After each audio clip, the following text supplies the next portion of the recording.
In today's video we will discuss crystal field theory. अभी हमने इससे पहले वैलेंस बॉन्ड थ्योरी की बात की थी। वैलेंस बॉन्ड थ्योरी में मेटल लिगेंड बॉन्ड को कोवेलेंट माना गया है, जबकि क्रिस्टल फील्ड थ्योरी में मेटल लिगेंड बॉन्ड आयनिक माना गया है। Look at this, according to VBT metal ligand bonds are covalent, while according to CFT crystal field theory metal ligand bonds are ionic. It is the basic difference between the two. अब ionic bond है, इसका मतलब ये electrostatic force of attraction होगा metal ion atom या फिर ligand के mid. तो next point of this theory this is it is electrostatic force of attraction between the metal atom और आयन एंड लिगेंड। तो ये क्या होना चाहिए? इलेक्ट्रोस्टैटिक फोर्स ऑफ अट्रैक्शन होना चाहिए। अब ये थ्योरी हमें क्या बताती है? ये लिगेंड का इफेक्ट बताती है डी ऑर्बिटल एनर्जीज पर, मतलब मेटल एटम आयन की जो डी ऑर्बिटल की एनर्जीज हैं उन पर लिगेंड का क्या इफेक्ट है। This theory show effect of ligand on relative energies of D orbitals of atom and ion. अब लिगेंड की एब्सेंस में जब मेटल फ्री स्टेट में है उस time all the 5 D orbitals of metal atom it have same energy. उस case में क्या होता है? मेटल एटम की सारी ही डी ऑर्बिटल्स की एनर्जी सेम होती है और इन्हें बोलते हैं डीजेनरेट ऑर्बिटल्स। जब एनर्जी सेम हो तब क्या कहा जाता है? Degenerate orbitals. और ये कब होगा? फ्री स्टेट में होगा, जब लिगेंड नहीं है। बट लिगेंड की प्रेजेंस में क्या होता है? In presence of ligand this degeneracy break, उस केस में ये डीजेनरेसी ब्रेक हो जाएगी। अब ऑक्टाहेड्रल कॉम्प्लेक्सेस में बात करते हैं। ऑक्टाहेड्रल कॉम्प्लेक्सेस में बात करने से पहले जरा हम डी ऑर्बिटल्स का शेप देख लेते हैं।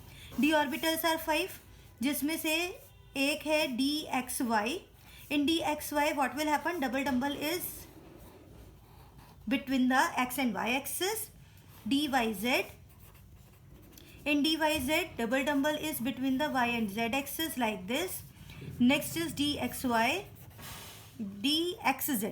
In case of dxz double dumbbell is between the x and z, this one. Okay, fourth one, this is dx square y square, in which double dumbbell is along the x and y axis, this one. And next is dz square, in which double dumbbell is along the z axis like this. अब यहाँ पर हमने देखा D orbital shape. अब ligand का क्या effect है? Octahedral complexes में लिगेंड अप्रोच करता है एक्सिस साइड से, मतलब X Y and Z axis की साइड से। It will approaches along the X Y and Z axis. Now what will happen? देखिए, इन दो केसेस में D x square Y square and D Z square में axis पर ही orbitals हैं, जबकि D X Y Y Z and Z X में बिटवीन द एक्सिस ऑर्बिटल्स हैं। ठीक है, जब लिगेंड का अप्रोच, जब लिगेंड डायरेक्टली एक्सिस साइड से आएगा तो इन ऑर्बिटल्स पर रिपल्शन ज़्यादा होगा, और ऑर्बिटल्स पर रिपल्शन ज़्यादा होने की वजह से इन दोनों ही ऑर्बिटल्स की एनर्जी हायर होगी।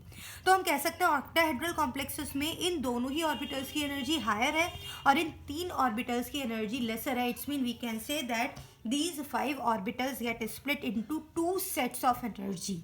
जो डीजेनरेसी थी वो ब्रेक हो गई है लिगेंड की प्रेजेंस में। अभी मैंने ये बताया जब लिगेंड फ्री स्टेट में है उस केस में सभी 5 डी ऑर्बिटल्स की एनर्जी सेम है, लेकिन जब लिगेंड की प्रेजेंस है, ligand approach from the axis side है और डिफरेंट ऑर्बिटल्स में जो एक्सिस पर ऑर्बिटल हैं उनकी एनर्जी हायर होगी in comparison to the other orbitals. तो हम कह सकते हैं D x square Y square and D X Z square orbitals energy is higher in comparison to these 3। It means these 5 orbitals get split into 2 sets. देखिए, in octahedral complexes ligand approaches along the xy z axis, जैसा मैंने अभी बताया। This theory shows the effect of ligand on energies of d orbital. ये theory हमें क्या बताती है कि एनर्जीज, डी ऑर्बिटल एनर्जीज पर लिगेंड का क्या इफेक्ट है। When ligand approaches to metal orbital, जब लिगेंड अप्रोच करता है energy of orbital increase, orbital की एनर्जी इंक्रीज होगी। But d x square Y square and D Z square are along the axis and ligand also approaches along the axis. That's why energy of dx square y square and dz square, they feel more repulsion and having more energy. It means 5d orbitals are split into 2 sets and one set is of lower energy, this one. This is known as T2g set, and one set is of higher energy.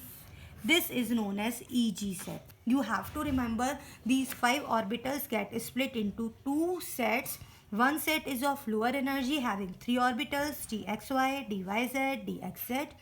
These are named as T2g orbitals, while the another set which has higher energy having orbitals dx square, y square and dz square, and it is named as Eg. तो इस तरह से हम कह सकते हैं ये तो आया d orbitals in free ion. Ligand की प्रेजेंस में एनर्जी इंक्रीज हुई, average energy increase in presence of ligand, और लिगेंड की ही प्रेजेंस में जो 5d ऑर्बिटल्स है स्प्लिट हुई टू सेट्स में, one having laser energy dxy, dyz, dxz and another is dx square, y square and dz square. The lower energy orbitals are known as T2g and higher energy orbital is known as Eg. ये average energy it is known as barycenter. It is known as barycenter. अब होता क्या है जब orbital जो ये lower energy है average energy से कोई भी इलेक्ट्रॉन एंटर करता है T2g ऑर्बिटल में, देन व्हाट विल हैपन. अभी यहाँ पर एक डिफरेंस नज़र आ रहा है between these two set, energy gap नज़र आ रहा है, and this energy gap is known as crystal field splitting energy, or we can say crystal field stabilization energy. When electron will enter into this orbital, then energy lowered by minus 0.4 del O. और if एक electron dx square Y square या फिर dz square में enter करता है तब energy increase होगी by 0.6 del O. O indicating octahedral है ये, ठीक है. तो यहाँ पर एनर्जी डिक्रीज और increase. If electron enter into the T2g orbital, energy decrease by the minus 0.4 del O. If electron enter to the Eg orbital, then energy increased by the plus 0.6 del O. And this gap, this difference between the two sets, it is known as crystal field stabilization energy or crystal field splitting energy. देखिए, the difference of energy between two sets of the orbital known as crystal field splitting energy और crystal field stabilisation energy CFSE, और जिसे हम del O से भी indicate करते हैं, ठीक है. तो हमने क्या देखा, फ्री स्टेट में सभी एनर्जी ऑर्बिटल्स की सेम, डीजेनरेट ऑर्बिटल्स लिगेंड की प्रेजेंस में एवरेज एनर्जी इंक्रीज हुई सभी ऑर्बिटल्स की, and these 5 orbitals get split into the 2 set.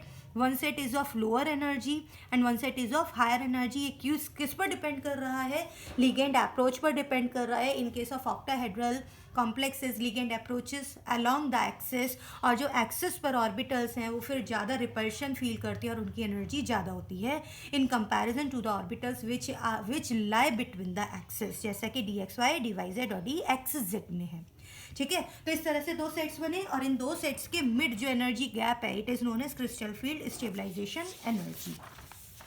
अब होता क्या है, जो अरेंजमेंट है डिफरेंट लिगेंड्स के केस में स्प्लिटिंग डिफरेंट है, ये गैप डिफरेंट है. किसी लिगेंड के केस में ये गैप हायर होगा, किसी लिगेंड की प्रेजेंस में ये गैप स्मॉलर होगा. इसका मतलब जो अरेंजमेंट है लिगेंड्स का in order to their crystal field stabilisation energy it is known as spectrochemical series. हम उसे क्या बोलते हैं, स्पेक्ट्रोकेमिकल सीरीज कहते हैं. जिसकी स्मॉल डेल्टा ओ वैल्यू होगी उसे बोला जाता है वीक फील्ड लिगेंड, और जिसकी लार्ज डेल्टा ओ वैल्यू होगी उसे बोला जाता है स्ट्रॉन्ग फील्ड लिगेंड. तो इस तरह से हमने देखा दो तरह के फील्ड्स, कैसा, strong field and weak field. If this gap is small it's mean ligand कैसा है, वो वीक फील्ड है. If this gap is large तो लिगेंड कैसा है, स्ट्रॉन्ग फील्ड है. तो ये चीज़ ध्यान रखनी है. अब जरा देखते हैं कि क्या है ये order. This order is I negative, Br negative, S2 negative, SCN negative, Cl negative, F negative, OH negative, C2O4 2 negative, oxide H2O, इसके बाद NH3, En, then Cn, then CO. अब ये कैसे है, from weak field to strong field. This is the weak field, this is weak field ligand, this one is strong field ligand. Okay, मतलब ये arrangement कैसे है, weak field to strong field है, और इस अरेंजमेंट को बोला जाता है स्पेक्ट्रोकेमिकल सीरीज. अगर स्टार्टिंग के सभी देखे जाएंगे वीक फील्ड हैं, लास्ट में स्ट्रॉन्ग फील्ड है, इसका मतलब यहाँ पर एनर्जी गैप स्मॉलर होगा, in presence of these ligand energy gap larger होगा। तो ये कहलाता है crystal field stabilisation energy splitting order, it is known as spectrochemical series. अब इसी के बेसिस पर देखते हैं कि कैसे हमें ईसी देखना है। देखिए, अगर एक ही इलेक्ट्रॉन एंटर कर रहा है, D1 कॉन्फ़िगरेशन है, इन केस ऑफ D1 देखिए होगा क्या, हमारे पास अभी 2 सेट्स हैं T2g and EG। First electron will enter into the T2g orbital, now this configuration become T2g1। लेकिन अगर मुझे यही D2 के लिए करना है, now configuration become T2g2 because energy of all the 3 T2g orbital is same, T2g2. For D3 now it become T2g3, 1 2 3 T2g3। पर अगर मुझे यही D4 के लिए देखना है, now we have 2 options. What are these 2 options? देखिए फर्स्ट एंड सेकेंड, वो ऑप्शंस क्या हैं? पॉसिबिलिटी है 1 2 3 तो ऐसे ही जाएंगे, fourth electron get pair up into the T2g and this configuration become T2g4। और पॉसिबिलिटी है कि फोर्थ इलेक्ट्रॉन जंप कर जाए EG में, now this configuration become T2g3 EG1। अब ये किस पर डिपेंड करता है? It depend upon the ligand, ठीक है, ये डिपेंड कर रहा है लिगेंड और लिगेंड की क्रिस्टल फील्ड स्टेबलाइजेशन एनर्जी पर, डेल्टा ओ वैल्यू पर। अब यहाँ पर से ही स्टार्ट होता है कि कॉम्प्लेक्स हाई स्पिन होगा या फिर लो स्पिन कॉम्प्लेक्स होगा। In this case complex will be low spin complex and in this case complex will be high spin complex. अब ये कैसे पता लगा that complex is low spin और हाई स्पिन, और we can say strong field or weak field? It will depend upon the 2 factors. These are delta O and pairing energy. ये किस पर डिपेंड करता है? 2 फैक्टर्स पर, डेल्टा ओ पर और पेयरिंग एनर्जी पर। 2 केसेस हो सकते हैं। Case 1, in case 1 if delta O greater than pairing energy, now what will happen? Delta O greater है, इसका मतलब crystal field stabilisation energy higher है, it means this gap is larger. अगर ये गैप लार्जर है तो देखिए पेयरिंग एनर्जी का मतलब क्या है? सबसे पहले हम ये देख लेते हैं what is pairing energy. Pairing energy, it is energy required to pair up electron, मतलब इलेक्ट्रॉन को पेयर करने के लिए जो एनर्जी का रिक्वायरमेंट है उसे हम बोलते हैं pairing energy. Now you have to compare 2 things, delta O and P. Delta O का मतलब क्या हुआ?